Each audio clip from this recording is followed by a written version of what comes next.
I'd like to share a few words with you about Veterans Day. I think that Veterans Day is probably one of the most important holidays that we have.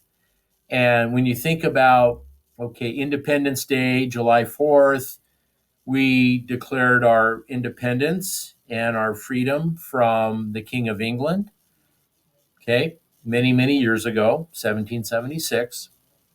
But Veterans Day is to honor all of our veterans who are the people who have protected, preserved, fought for our freedoms back, many years all the way up to today. And Veterans Day honors all veterans, the living veterans that are with us today, as well as veterans that have passed on.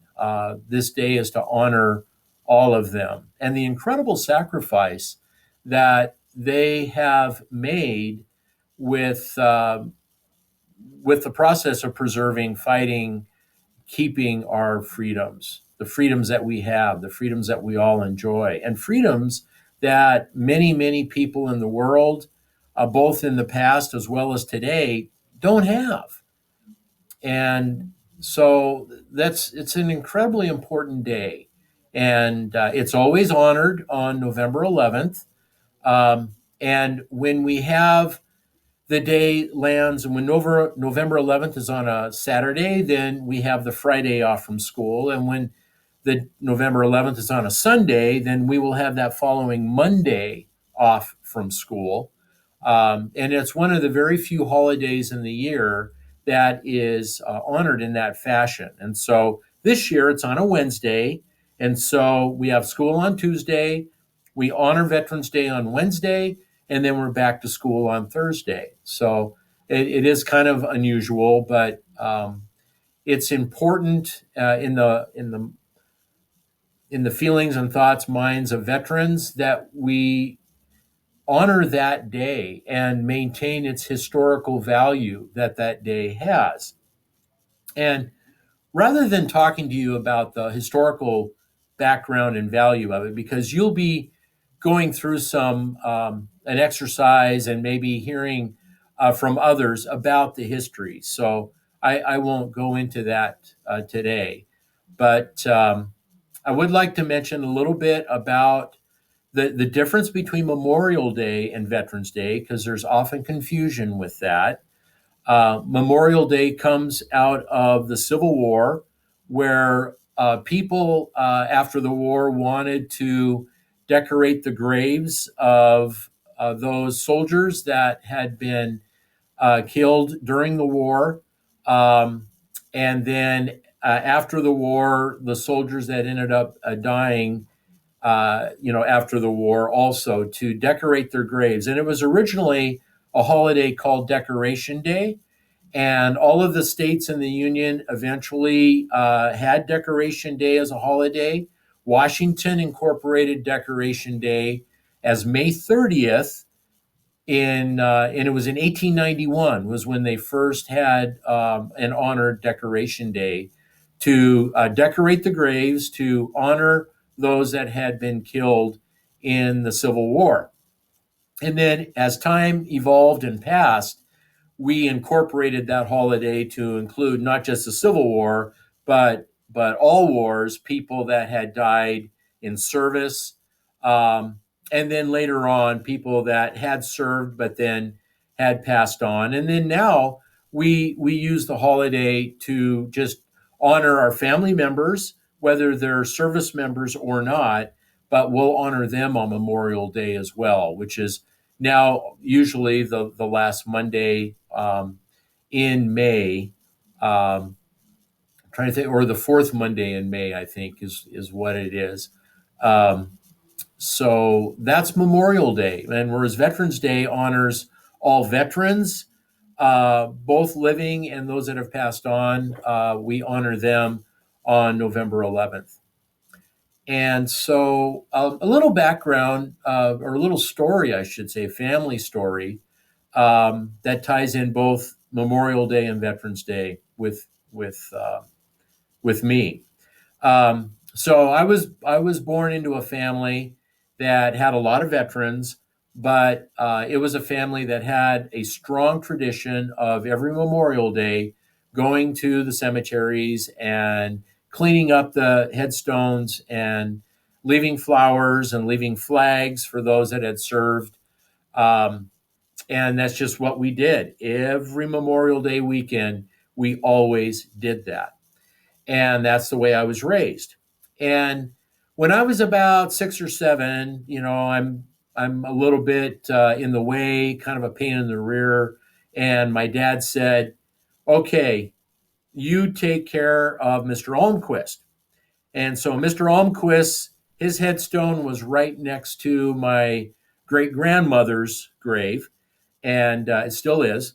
And it was my job to then clean up his headstone. And then my dad said, "Make sure you put a flag there." So when I got a little bit older, probably about 10 or 11, I said, "Who's Mr. Almquist, and why he doesn't seem to be in the family? So why are we doing this?" And my dad told me a story. Mr. Almquist was a young man who was an only child of the Almquists, who had the family grocer where my dad lived in Seattle. And they ran the local grocery store. They used to have little grocery stores, every couple, 3 blocks in Seattle, there you would find a small grocer. And so the Almquists had the local grocery store. So Mr. Almquist was born in 1895, and when the Americans got involved in the Great War, which we now know as World War I, he was 22, and he went off to war against his mom's wishes, but he went off to World War I. And so in one of the battles there, he got gassed. They were using something called mustard gas, combination of chlorine, ammonia, and it was very, very lethal.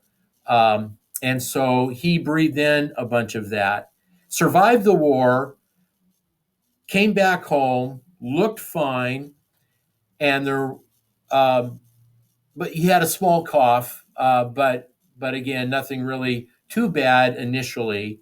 And then over the next 7, 8 years, he just the coughing got worse, got worse, got worse.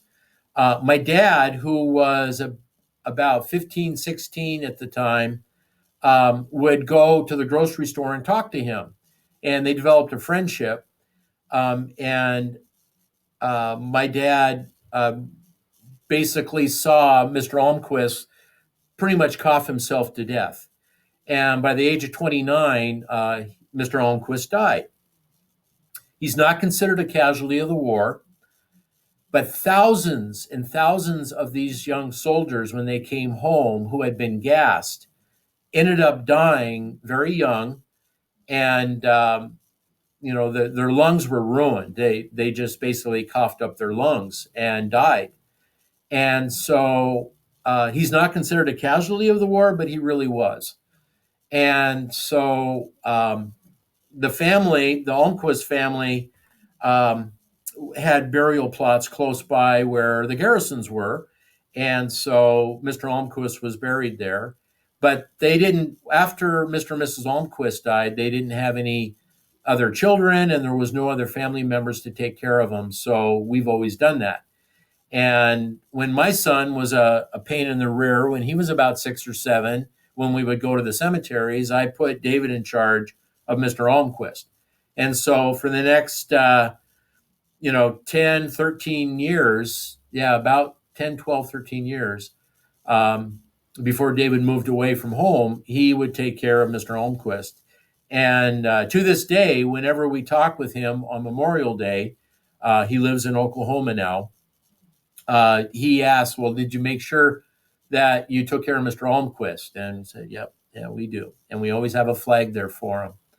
So Mr. Almquist sacrificed his life to fight in an American war, to preserve people's freedoms, to fight for the democratic way of life, and to get rid of a very aggressive, um, almost you could argue tyranny that was occurring with World War One. And the soldiers of America have been doing this now for centuries, and it's a huge sacrifice that they give. And so Veterans Day is for them, and it's to honor them. And so uh, tomorrow, when it's Veterans Day, um, think about that. Honor the veterans in your family and thank them for their service. And if you don't know of any in your family, talk to family members, your parents, and you might be surprised. There might be a lot of family members in your past that have served and are veterans. Um, and anytime you go by a cemetery and you see a lot of white crosses somewhere, you'll know that those are military graves and those are soldiers that have died that all served the United States of America, all branches of service. And it's important to honor them and keep them in our hearts.